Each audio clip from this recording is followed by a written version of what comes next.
दशमी तिथि महिमामयी कार्तिक महाविशेष। हरि स्मरण से मिटे दुख, पाओ सुख अतिशेष।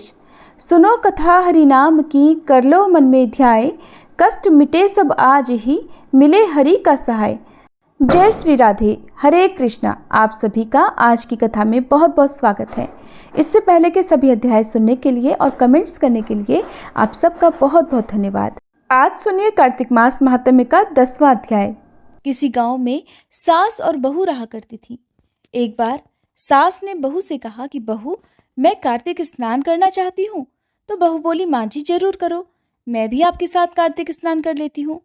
तो सास बोली, बहू तुम्हारी तो अभी बहुत उम्र पड़ी है, तुम बाद में कर लेना। ऐसा कहकर सासू माँ गंगा स्नान के लिए चली गई। उनके जाने के बाद पीछे से बहू ने कुम्हार के यहाँ से मिट्टी के छोटे कुंडे मंगाकर रख लिए। अब बहू रोज सुबह जल्दी उठकर स्नान करने के लिए कुंडा लेती और बोलती, मन चंगा तो कुंडे में ही गंगा। सास नहाए उंडे बैठ, मैं नहाऊं कुंडे बैठ। बहू के ऐसा कहने पर उस कुंडे में साक्षात गंगा जी आ जाती और बहू स्नान कर लेती। उधर सासू माँ जब कार्तिक स्नान कर रही थी तो एक दिन स्नान करते समय उनकी सोने की नथ गंगा जी में बह गई। इधर जब बहू ने स्नान करते समय कहा कि मन चंगा तो कुंडे में ही गंगा, तो गंगा जी के साथ ही सासू माँ की वह नथ भी कुंडे में आ गई। बहू ने सासू माँ की नथ को पहचान लिया। कार्तिक मास पूरा हुआ तो सासू माँ घर आई। बहू ने वही नथ पहनकर सासू माँ का स्वागत किया। अब सासू माँ कहने लगी, बहू ये तो मेरी नथ है, गंगा जी में गिर गई थी, तुम्हें कैसे मिली? बहू ने सासू को कुंडों में गंगा जी के आने और साथ में नथ के आने की बात बता दी। सासू ने बहू से कहा कि बहू मुझे तो ब्राह्मण भोजन करवाना है। बहू बोली, मुझे भी करवाना है, मैंने भी तो कार्तिक स्नान किए हैं, व्रत उपवास भी किए हैं, पीपल पथवारी तुलसी को सींचा है, दीपक जलाया है, घर में ही भगवान की परिक्रमा लगाई है। मेरी परिक्रमा यही स्वीकार करने की प्रभु से मैंने प्रार्थना भी की है। सासू माँ को तो विश्वास नहीं हुआ। कहने लगी, बहू मैं नहीं मानती कि तूने कार्तिक स्नान किया, तू तो घर पर ही थी, तूने भला कार्तिक स्नान कैसे कर लिया? बहू ने सास को विश्वास दिलाने के लिए उन्हें अंदर ले जाकर वो कुंडे दिखाए। वो कुंडे अब तक सोने के हो गए थे। अब सासू माँ को विश्वास हो गया और फिर खुशी खुशी दोनों ने कार्तिक मास के व्रतों का उद्यापन किया, ब्राह्मण भोजन करवाया, दक्षिणा देकर उन्हें विदा किया।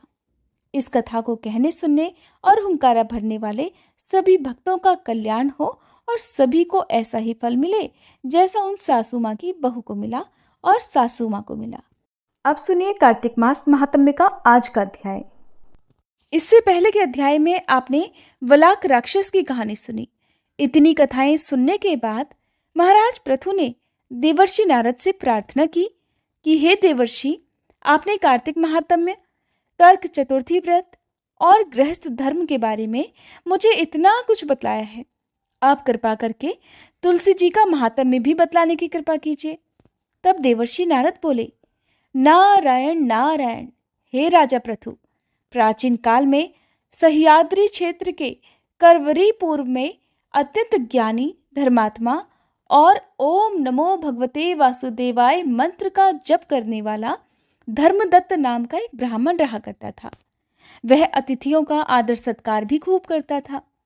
एक दिन प्रातःकाल एक पहर रात्रि शेष रहने पर वह ब्राह्मण पूजा की सामग्री लेकर भगवान के मंदिर को जा रहा था कि इतने में उसने सामने से आती हुई एक अत्यंत भयंकर राक्षसी को देखा। आगे को निकले हुए टेढ़े मेढ़े और बड़े बड़े दांत, लाल नेत्र, बिल्कुल नग्न लकड़ी के समान सूखा शरीर और मुख से घुर घुर शब्द निकल रहा था। ऐसी भयंकर राक्षसी को देखकर भयभीत धर्मदत्त ने अपने हाथ का तुलसी मिश्रित जल उस पर फेंक दिया।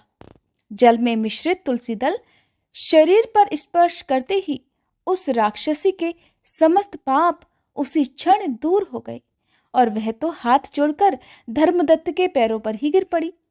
तब धर्मदत्त ने उससे पूछा कि तू कौन है और किस पाप के कारण इस दशा को प्राप्त हुई? अपने पापों से मुक्त हो चुकी वह राक्षसी कहने लगी, सौराष्ट्र देश में भिक्षु नामक ब्राह्मण की मैं पत्नी थी। तब मेरा नाम कलहा था। मैं ना तो अपने पति से मीठे वचन बोलती थी और ना अच्छा भोजन और फल ही खाने को देती थी।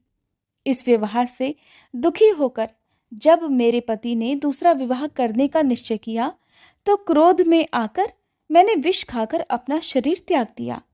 इसके बाद यमदूत मुझे बांधकर यमराज के पास ले गए। वहां चित्रगुप्त जी ने मेरे सभी अच्छे बुरे कर्मों का लेखा जोखा बताते हुए यमराज से कहा कि हे महाराज, इसने अपने जीवन में कभी भी कोई शुभ कार्य नहीं किया, सदैव अपने पति से द्वेष करती रही है। ये सुनकर यमराज ने उसी क्षण आज्ञा दी, क्योंकि जिस बर्तन में यह पकाती थी उसी में खाती थी, इसलिए इसको पहले अपनी संतान को खाने वाली बिल्ली की योनि में भेजा जाए। उसके बाद पति से द्वेष करने के कारण इसको विष्ठा खाने वाली शुक्र की योनि प्राप्त हो। फिर क्योंकि इसने आत्महत्या की है, इसलिए यह प्रेत योनि में भी जाए। सो महाराज, मैं 500 वर्ष से इसी योनि में फिर रही हूँ। भूख और प्यास से दुखी होकर एक वैश्य के शरीर में प्रवेश करके मैं कृष्णा और वेणी नदी के संगम पर गई। जैसे ही मैं नदी के तट पर पहुंची, विष्णु जी के दूतों ने मुझे वैश्य के शरीर से निकालकर फिर बाहर फेंक दिया। वहां से घूमती फिरती मैं आ रही थी कि मुझे आप मिल गए और आपने तुलसी मिश्रित जो जल मेरे ऊपर फेंका है उससे मेरे संपूर्ण पाप नष्ट हो गए। आप कृपा करके इस प्रेत योनि से भी मेरा उद्धार कर दीजिए। राक्षसी से सारा वृतांत सुनने के बाद ईश्वर भक्त ब्राह्मण धर्मदत्त ने कहा, तुमको देखकर मुझे अत्यंत दुख हो रहा है। मैं जानता हूं कि तीर्थ, व्रत, दान आदि सत्कर्म प्रेत योनि में नहीं हो सकते। तुम्हारे पाप अधिक और पुण्य बहुत कम है। इसलिए मैंने अपने जीवन काल में जितना भी कार्तिक मास का स्नान और व्रत किया है उसका आधा पुण्य मैं तुमको देता हूं। इससे तुम्हें उत्तम गति की प्राप्ति हो जाएगी। इसके बाद ब्राह्मण ने जैसे ही ओम नमो भगवते वासुदेवाय मंत्र पढ़ते हुए तुलसी मिश्रित जल से उसका अभिषेक किया, वह प्रेत योनि से मुक्ति पाकर अग्नि के समान दिव्य देह धारण कर लक्ष्मी जी के समान रूपवती हो गई। इसके बाद उसने ब्राह्मण को प्रणाम किया। तभी भगवान विष्णु के पुण्यशील और सुशील नामक 2 दूत वहां पर आए। उसको विमान में बैठाकर बैकुंठ लोक को ले गए। उन दूतों ने धर्मदत्त से कहा, हे ब्राह्मण, निरंतर भगवान की भक्ति में लीन रहने के कारण तुम धन्य हो। तुम्हारे द्वारा कार्तिक मास के स्नान और व्रतों का आधा पुण्य दिए जाने के कारण ही इसकी मुक्ति हो पाई है। हे विप्र, अपने इस त्याग, भक्ति और कार्तिक स्नान के प्रताप से कालांतर में तुम राजा के कुल में जन्म लोगे और अंत में बैकुंठ धाम को प्राप्त करोगे। हरे कृष्णा। आज के अध्याय में बस इतना ही। अब सुनिए श्री तुलसी चालीसा पाठ और तुलसी माता की आरती।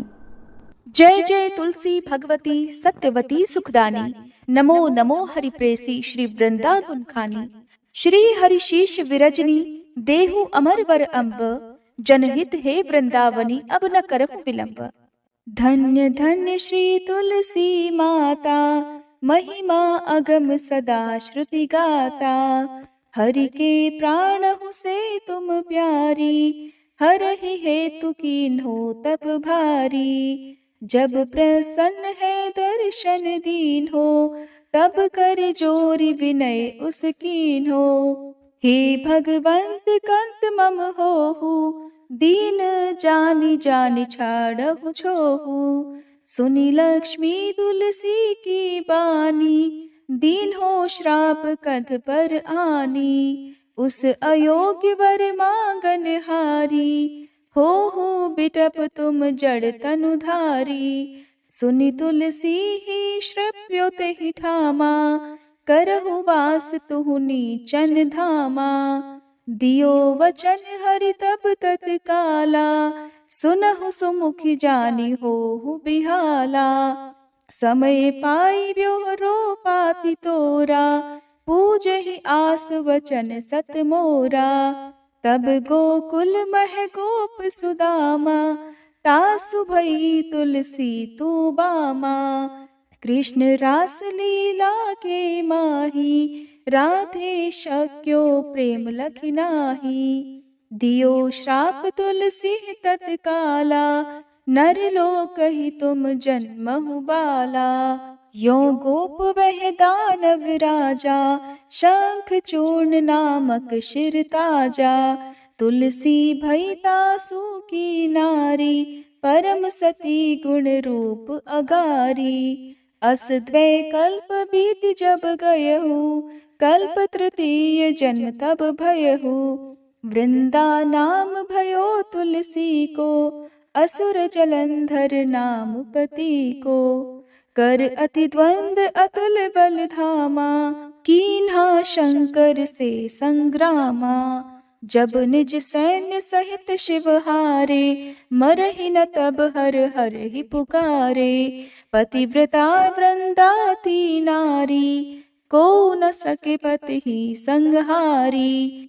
तब जलंधर ही भेष बनाई, वृंदा ढिग हरि पहुँचो जाई। शिव हित लहि करि कपट प्रसंगा, कियो सतीत्व धर्म तो ही भंगा। भयो जलंधर कर संहारा, सुनी उर शोक उपारा।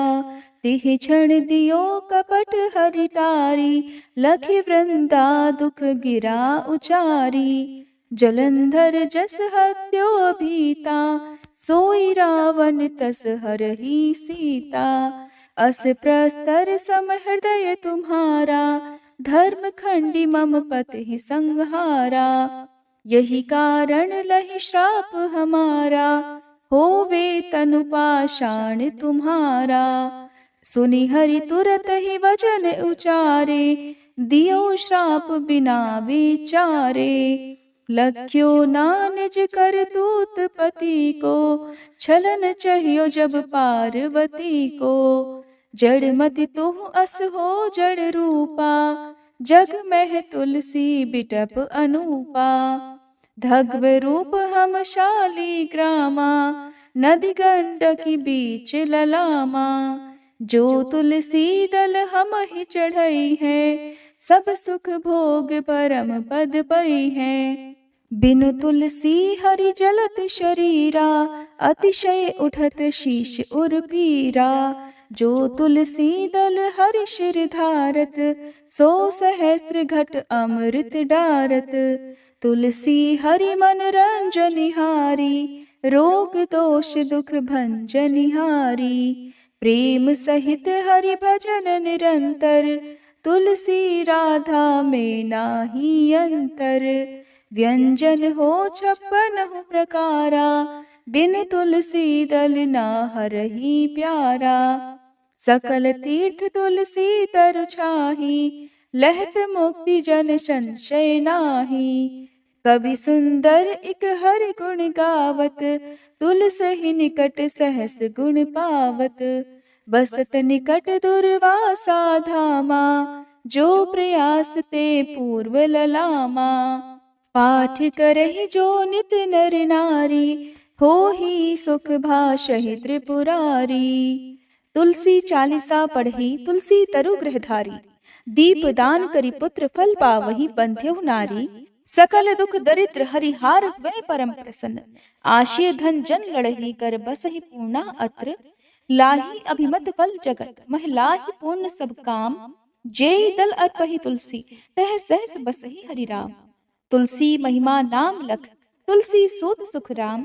मानस 40 रच्यो, जग मह तुलसीदास। प्रेम से बोलिए तुलसी महारानी की जय।